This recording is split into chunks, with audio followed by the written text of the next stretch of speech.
All right, welcome back to another crowdfunding weekly roundup here with the Krabby Dice. And this week we're going to switch things up a little bit. All right, what I did notice is that there's a bunch of two-player games ending this week and next week. So what I decided to do, let's create like a cage match because I might actually back one of these. I'm going to see which one is the best. We're going to look at the value, the gameplay, what I like, what I don't like. And you guys can chime in at the bottom here and tell me what your ranking is of the 5 that we're going to be looking at today. All right, so let's not waste any more time. Let's take a look. All right, so the first one here is a complete cheat. I only have this here because there are 5,000 backers, and 5,000 is a gigantic number for Kickstarter. And this one's really popular because, as you can see, the game is free. You just have to pay for shipping of the product, which is €2, so less than a cup of coffee from Starbucks, and you get a game. Now, you're not going to get a lot. It's a flimsy tuck box with 40 cards inside. Probably the quality is going to be pretty terrible, but it is what it is. The art looks fine. So if you want to talk about value, value is good. What else are you going to get for $2 on Kickstarter? Probably nothing. All right, so it is what it is. Value is not bad. Now, if you want to talk about gameplay, it is very weird actually. If you watch the playthrough, and I suggest you do, it's sort of a head-to-head game, but the whole game is basically a draft for your 8 characters at the beginning of the game, and then you're playing this weird game where you're playing cards on the field, and then when they die they come back to your hand. So you're always doing this constant yo-yoing of the cards from your hand on the battlefield, and then the mana is the amount of cards you have in your hand, so the more they survive, the less mana you have. So that's sort of how they balance the game. Very weird, never seen a game like that before. What I would suggest, if you want to give it a shot, I might even back it for $3. Why not? Seems like a great deal. All right, so that's the first one. Let's go to the next one. All right, up next we have Caper Europe, which is just a reworking of the original Caper game that came out quite a while back. So this one, what they're doing is they're streamlining some of the rules, rebalancing some of the cards, redoing the art, the components, iconography, all that stuff, making it a better product and in a bigger box. All right, so this one is doing extremely well. Over 5,000 backers for such a small game, which is fantastic. All right, so let's go through the campaigns to talk about the gameplay and the value. I think first we're going to talk about the gameplay just because it is a reworking of a previous game, so you can watch other people's reviewers or playthroughs. But essentially, it is a 2-player drafting game. You're going to do 6 different drafts, and you're going to have, well, you don't see it in the picture here, but you're going to have 3 different locations, which all have special powers, but you're going to be doing drafting for thieves and for items. You're going to be playing those things at the location, sort of like smash up style almost, trying to move the caper mark over to your side. At the end of the game, whoever has the most points is going to win the game. So it's really fast. I think I played it and it was like 20 minutes, so it's really snappy. It is a pure drafting game and probably the best pure 2-player drafting game you can get on the market. I know some people like Seven Wonders Duel, but I don't really consider that a pure drafting game. You're drafting from a tableau. This one you can actually strategize based on the cards in your hand, what's going to come back to you, type of thing. So it's a really good game. I really have nothing negative to say about it. All right, so that's gameplay. Let's pivot and talk about the value, and this is where I'm not a huge fan of the project here. So they want $40 plus $5 shipping. It's gonna be $45. Now keep in mind, you're paying $45 and this game is going to be the size of a Cosmos 2-player line box. So it's about 8 inches by 8 inches. It's really small. It's going to be a bit deeper, but not that much deeper. And essentially, you're going to get the same components as almost the original game. And the original game you can find in retail for like $15 to $18. Now, this one, they added a bit more cards, upgraded some of the components. So I already know the retail edition is going to come out are probably $25, max $30. So here for the deluxe edition, they want an extra $15-20. Now, what are you going to get for $15-20? Not much. It's all printed here on the right. You're basically going to get a sleeve. You're going to get the foil stamping on the box and on the sleeve. You're going to get the metal coins, and that's pretty much it. All right, so do you want to spend $15-20 on just a sleeve and metal coins? That's up to you to decide. In my opinion, for me, I'd rather just wait till retail. I'll probably pick this up for less than $25 at retail when it comes out, and I'll be fine with that. It is a small, easy to play game. I don't need the metal coins or the sleeve on the box. It's just not necessary. What else can you get on this campaign? They're offering deck of cards, extra games. I'm not going to talk about all that stuff. I mean, it's not useful in the game at all, so I wouldn't suggest you getting it. The only other thing you can get that is interesting for this campaign is the playmat. Now, the playmat is going to set you back $25, which is almost the same price as the game. And in my opinion, you don't really need the playmat. Again, it is a small box. You can have this gigantic playmat somewhere in your house for this game. And as you can see with the playmat, it is just a lot of green because the board for this game is just a small strip of cardboard. It's just not much. You don't really need a playmat for this one. But you know what, if you're interested in play mats, go ahead. You're going to be spending quite a bit though. It's going to be $45 plus $25 on top of that. You're going to be spending close to $70 for a play mat in this tiny game. All right, so just a recap, the gameplay is really good. Just the value, I wouldn't consider getting this. I'll probably get it in retail. All right, so that's it for Caper. Let's go to the next one. All right, up next we have Death Valley, which is the newest button shy wallet series game. They have a bunch of these games out at this point. They're getting quite a bit of fans, and this one's doing, again, 3,000 backers. A bunch of these games today that I'm covering all have a lot of backers. All right, so this one's got about a day and a half to go. So if you're interested, you have to jump in. So just like most button shy games, this one is 18 cards, plus it comes with an expansion of 6 cards. So you're going to be paying, I think it's $10 for 24 cards. If you know me, you already know that that's a garbage value. I know a lot of people like the value of these button shy wallet games. In my opinion, they're pretty terrible unless you get a bundle of like 10 of them. Then you save a ton of money because you get like 3 or 4 of them free. So it is what it is. So that's the value. I'm not going to talk about that too much. What is very interesting though is the gameplay. This one plays really well. It sort of reminds me a lot of Tides of Madness and Tides of Time if you played that game. It's sort of a tableau builder, but all the points that you're getting are based on the cards that you're putting in your tableau, and they all have special powers. There's no duplicates in the deck, so every card that you're putting down scores you points in different ways. So you're trying to score the most points possible, but it is also a push your luck game. So there's no good picture on this whole page, but essentially there's a deck of cards. You flip a card over and then you're deciding whether to put that card in your tableau or take a random card off the top of the deck, and that's where the push your luck comes in, because as soon as you hit 3 icons of the same type, you sort of bust. And you basically have to discard from the game the last one that was drawn and shuffle the rest back in the deck, and you sort of have to start over. But you have this resting mechanism where you can move a card down into your storybook here, which still scores its ability, but it won't score its stars type of thing. And you can tuck cards from behind to hide their token or their icons type of thing. So you just keep playing, trying to score the most points possible. So the game looks really, really fun, but I wouldn't spend the money for that. But I just wanted to show you guys the other 2-player game. All right, so let's move on to the next one. All right, up next we have the biggest campaign of the week called So You've Been Eaten from Looty Creations. So this one's doing really well, close to 7,000 backers, and it's got an interesting theme. All right, it's basically a miner going down the belly of a beast trying to collect gems. All right, so it is an asymmetrical game. So one player is going to play the miner, so I'll show you with the screen here. He's going to be sitting on this side of the table, and the other player is going to be playing the beast, which is sitting on this side of the table. Now, when talking about the gameplay for this one, it's a bit tricky. It's asymmetrical. In my opinion, you guys can totally disagree. I think half of the game is really interesting. What the miner is doing, he's playing a dice placement game. It's very puzzly. He's placing the dice on his board, trying to sort of manipulate the, I guess it's called the esophagus or the stomach or whatever the hell he's going down. So he's manipulating the cards on the track, trying to eliminate many of the cards, trying to grab the gems because that's was one of his winning conditions, or trying to do different things type of thing. So it's very puzzly, great aspect of the game. I really like it.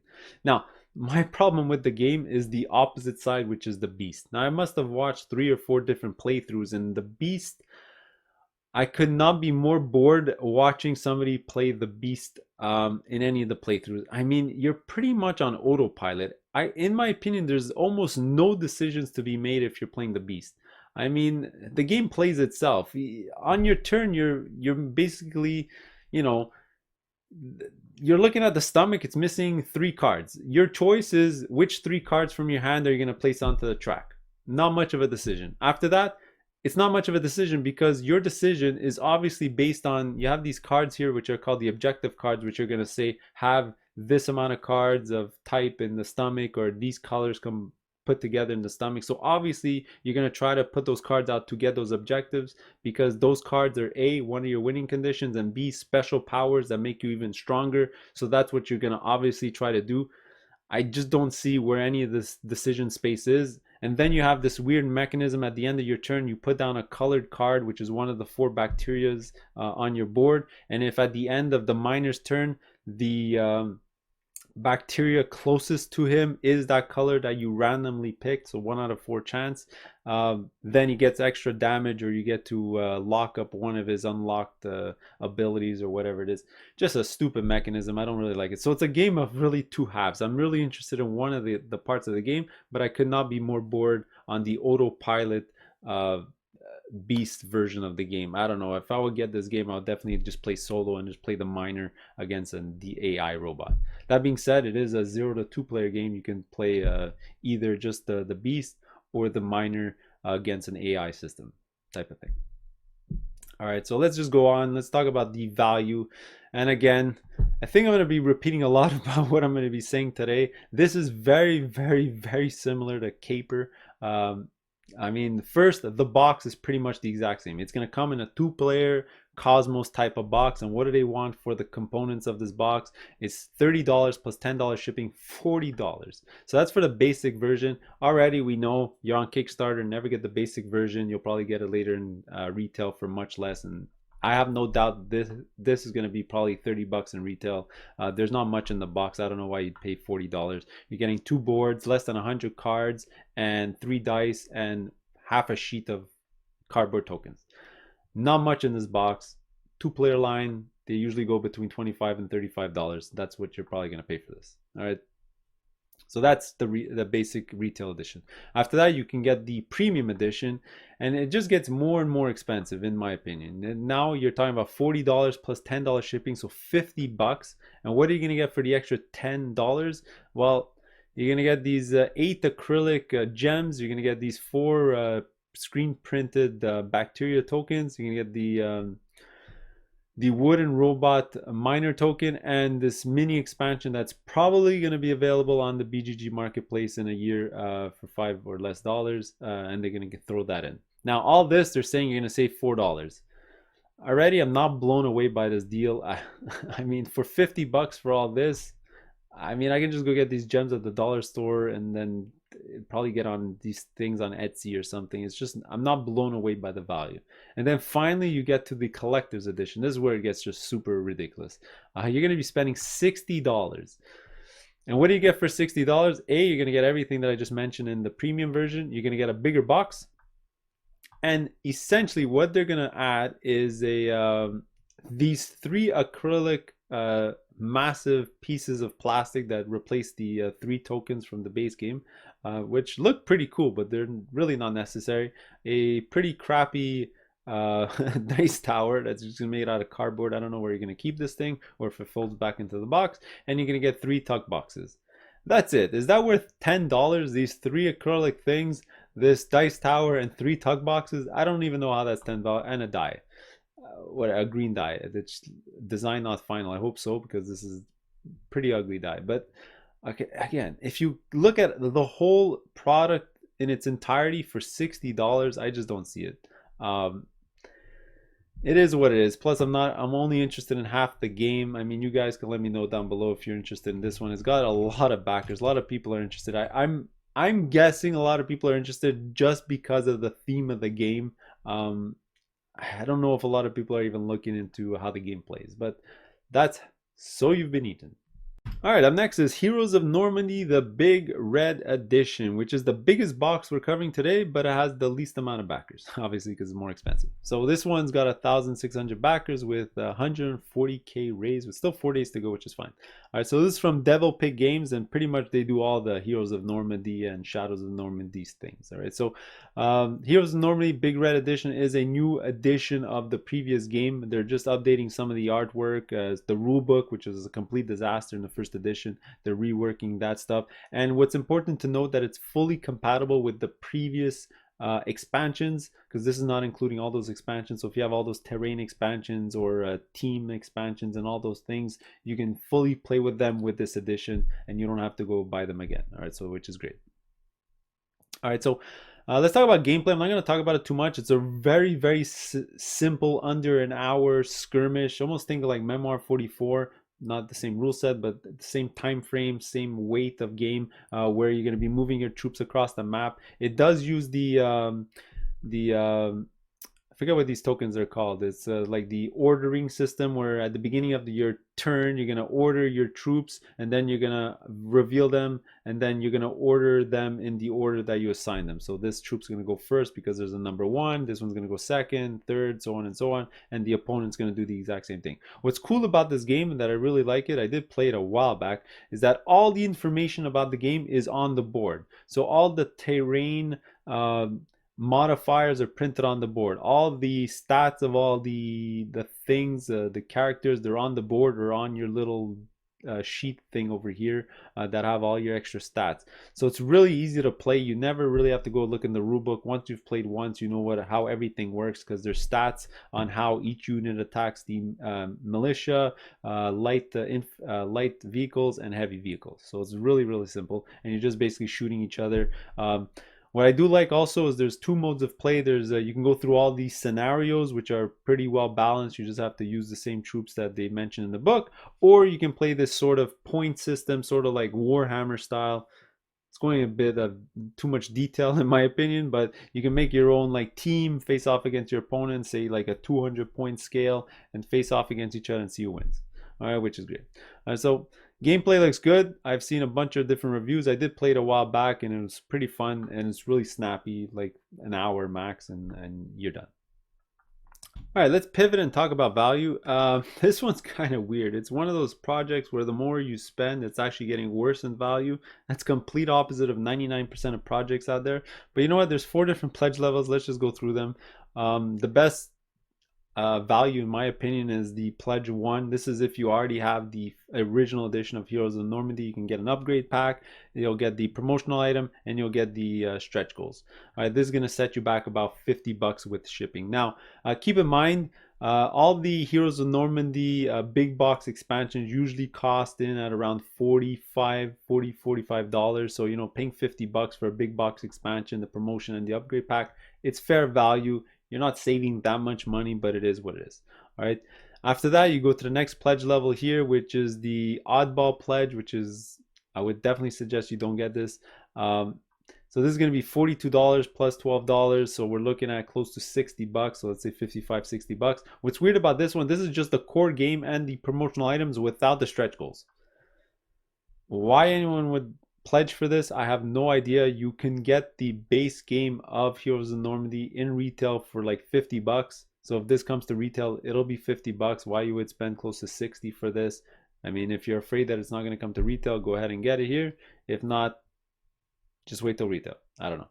After that, you have the pledge 3, which is the Big Joe pledge. Now, already this company does something I absolutely hate. When companies do this, when they have pledge levels that don't include the stretch goals, you're essentially paying for the stretch goals. They're not stretch goals at that point. I mean, you're $35 for just the base game, or you're spending $65 or whatever the difference is in the USD, but you're spending the extra $35 for the stretch goals.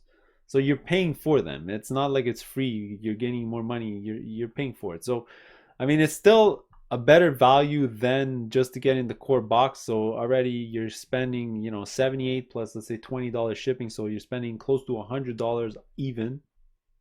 And you're getting the core box, the promotional item, the unlock stretch goals. So already, if you're thinking about retail, the core box is usually between $50-$55.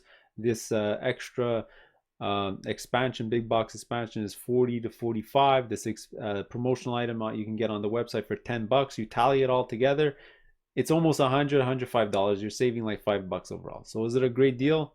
It's about even. You're not saving that much. You can just wait till retail, or you can get it here for what it is. All right, this level is probably the one that I would suggest you get if you are interested in this game. And finally, you get to the pledge 4, which I would definitely suggest nobody get because it's a gigantic ripoff. You're essentially spending, let's see, 65, 110. That's close to $45.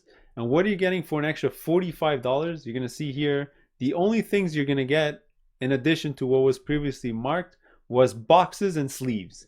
You're essentially spending over $45 on boxes and sleeves. Definitely don't get that. It's a gigantic ripoff. It's ridiculous. All right, so that's my thoughts on the value. I'm just going to scroll down. You're going to see some of the stuff that they've unlocked. There's quite a bit of cardboard in there. That's why I'm saying it's a big box expansion that you're going to get. It's pretty much the whole Bloody Omaha um, scenario and expansion. You're getting the U.S. troops, the German hero, the U.S. heroes. You're getting the extra bags and stuff, the fighters and the bombers and the planes and so on and so on, and extra stuff and extra stuff and extra boards that you can have different point values. And but there are a couple of extra Bloody Omaha things that they can unlock, and I hope they do unlock it, because you sort of want the whole package, and hopefully they will deliver the whole package even if they don't reach 120k, let's just say. All right, so those are the stretch goals. Now the only things you can optionally buy as well is, man, this is just really expensive. You can get the solo mode. So if you really were interested in that $110 one or euro with the solo mode, which is another 40 euro, you're pretty much spending over $200 for the core game, an expansion, the boxes, the sleeves, and the solo mode. That's just really, really expensive. But if you do want to play solo, you sort of have to bite the bullet and spend 50 bucks. That's just a lot. And then if you want to play 3 to 4 players, you do have to pay for the extra colored order tokens. That's going to be 12 bucks a pop here. It's not so bad. You get an extra bag with the extra tokens. The tokens are pretty nice, wooden chunky bits. And these are the cards, and these are the boxes and the sleeves, and so on and so on. As you can see here, you can get a massive box to slide all your armies in and things like that. All right, so you can add on quite a bit onto this campaign. So that's my thoughts on Heroes of Normandy, the big red edition. Just as a recap, gameplay looks really fun, really engaging, simple World War II skirmish game, but just the value, I'd rather just wait till retail. All right, and there you go. Those are all the 2-player games ending over the next 4 or 5 days. Let me know which ones you want to back or you're interested in. If you're asking my opinion of all these games, I would gravitate towards Caper just because I've played it before and I know it's a great game. To be honest, none of these projects blow me away in value, except for that first game. I did forget, that one's kind of free. Less than a cup of coffee, you get a game that you can play. So it is what it is. Let me know which ones you're going to back, and we'll see you in the next one later.